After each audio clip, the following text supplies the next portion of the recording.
I always order scallion pancakes whenever I go out for Chinese food.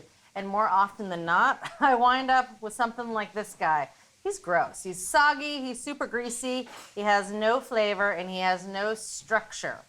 But it wasn't until Keith started churning out some seriously good versions right here in the test kitchen that it dawned on me that I could just make them myself. I did the same thing for years, Julia. But they're really simple to make, I found out. It's just 4 ingredients: flour, water, oil, and scallions. That's it. Really simple. And when you make them at home, they can be so good. They're super crisp and flaky on the outside, tender and chewy on the inside. So we found that the cold water dough was really hard to work with. It was super sticky, and it was really hard to roll out. Boiling water made a supple dough that was really easy to work with. So I have 1.5 cups of all-purpose flour in here, and I'm gonna pour 3/4 cup of boiling water, and it's gonna create a shaggy dough. At a certain point, the spoon doesn't really work for me. It just kind of knocks the dough around, so I like to get my hand in there and work with it. We're gonna put this out on the counter, and I'm just gonna knead this for 3 or 4 minutes until it's smooth. Now, we wanna keep this dough nice and soft. It should feel kind of like Play-Doh. It's kind of going back to your childhood. It kind of looks like Play-Doh. So this has been about 4 minutes. The dough is fairly smooth. It's not perfectly smooth, but we're just gonna kind of shape it into a ball here, and we're gonna let this rest for 30 minutes. The gluten's gonna relax, and that's gonna make rolling it out into a pancake a little bit easier. The dough's resting. Now we're gonna make a quick dipping sauce. All right. I have 5 scallions here.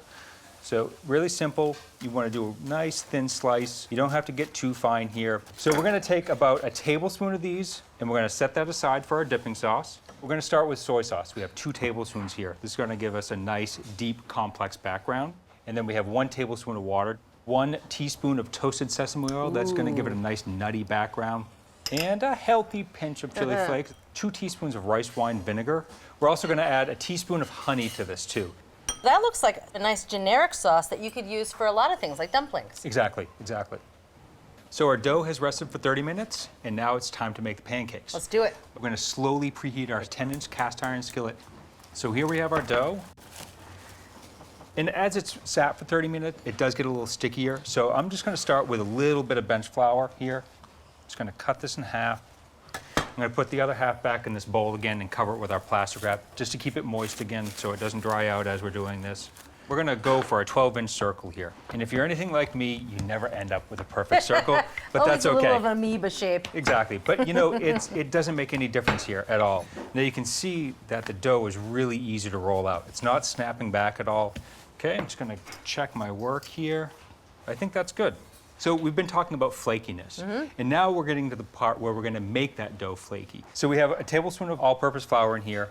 I'm gonna add a tablespoon of vegetable oil and a tablespoon of sesame oil. And that sesame oil is gonna give us that nice scallion pancake flavor. And just a quick stir. Now we have a nice homogeneous paste here. We're gonna measure a tablespoon of this out, and we're gonna drizzle it over this pancake like that. Like a croissant or a pie dough, you have a lean dough with fat in between it. When that fat melts, it creates steam and it separates those pieces. And what's gonna happen is that flour in the paste is gonna absorb the oil rather than the dough. Oh, so you're almost turning the oil into more of a solid state so it stays on the surface of the dough instead of getting absorbed. Exactly. But you can see it's just sitting right on top of the dough. And it will stay like that over time too. We're just gonna use 2 scallions worth. Just kind of a nice even layer over here, like that. And then we have a ½ teaspoon of kosher salt here, just for a little bit of flavor, a little bit of texture. So now this is my favorite part here. We're gonna roll this up into a cylinder. And this is where we're gonna create our flaky texture. You really are making it look like Play-Doh a little bit. So now that we have our cylinder, we're gonna roll it into a coil like this. We're gonna create even more layers. It's a pinwheel of layers. Exactly. Then when we get to the end, we're just gonna take this tail and tuck it underneath like that and press it down. That is cool. Okay, so we have one. We're just gonna keep this covered up with some plastic wrap to keep it moist. And I'm gonna start with our second one. We have our rolled and coiled doughs here, and we're gonna get ready to cook. We're just gonna, again, use a little bit of bench flour here. Just gonna pick these up. This time, we're gonna roll it out into a 9-inch circle, and that's gonna fit perfectly into our 10-inch skillet that's preheating over there. Okay, perfect, we have a 9-inch circle. Now, one more step before we get to cooking, and that is cutting a little half-inch slit in the middle of our pancake. We were finding when we put the pancake into the skillet, the steam that's being created by that hot oil was coming up and ballooning the pancake up. So what's going to happen is any steam that's created is going to come through that slit. Very cool. Okay, so our first one's done. We're going to move on to our second one now. Now it's time to cook. We're going to start with 2 tablespoons of vegetable oil. You want this pan hot, but you don't want it smoking hot. And you can see how the oil is shimmering like a spider web. With just a few wisps of smoke, that's perfect. That's exactly what we want. So we're just going to take this pancake and we're going to lay it in here like this. Ooh, Now nice little sizzle. Yeah, it should sizzle a little bit. I'm just going to give it a little bit of shape because that's also going to allow that steam to kind of escape out.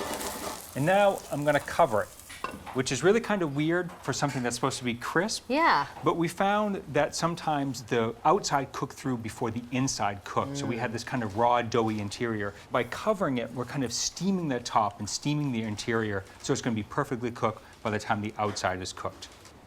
So it's been a minute. Before we flip it over, we're going to add a little bit more oil to the pan, directly on top of the pancake. And that's just to make sure that when we flip it over, that side is going to have plenty of oil coating on it, so it will get browned again. That makes sense. Grab it. Oh, it smells good. It does smell great. Oh, hello. You always want to flip away from you, right? So if you have hot oil, you're not flipping it on top of you. So we're just going to cover it and let it go for another minute. I think our second side is brown. We'll just check it really quickly. Almost there. But now it's time to take the cover off, right? We don't want to keep the cover on the whole time because we don't want to keep the crispy side steamed. I was wondering. Exactly. So what we're going to do is we're going to let it brown another 30 to 60 seconds on this side, get nice and golden brown. We're going to flip it over to the second side and do the same thing. Okay. So this is ready to come out. It's crisp on both sides. We're just going to put that over there on a wire rack. This thing looks seriously hot. I can see oil bubbling in there. Yeah, you want to give that a couple minutes before you eat it. So we're going to cook our second one now. We're just going to put 2 tablespoons of oil in the pan. Same thing. So our second pancake's ready, and it's time to eat. Oh, you can hear the crunch. Doesn't it sound great? Well, test number 1, it doesn't flop over. Yeah, and so you can see all these nice flaky layers that we've built in yeah. here, just like a croissant. You have your dipping sauce.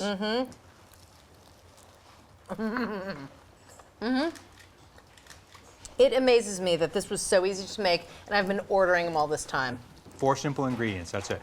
Crispy on the outside, has a nice tender, chewy interior. It's perfect. And it has good flavor. Nice job, Keith. These are awesome. Glad you like them. So if you really want terrific scallion pancakes, you're gonna have to make them yourself.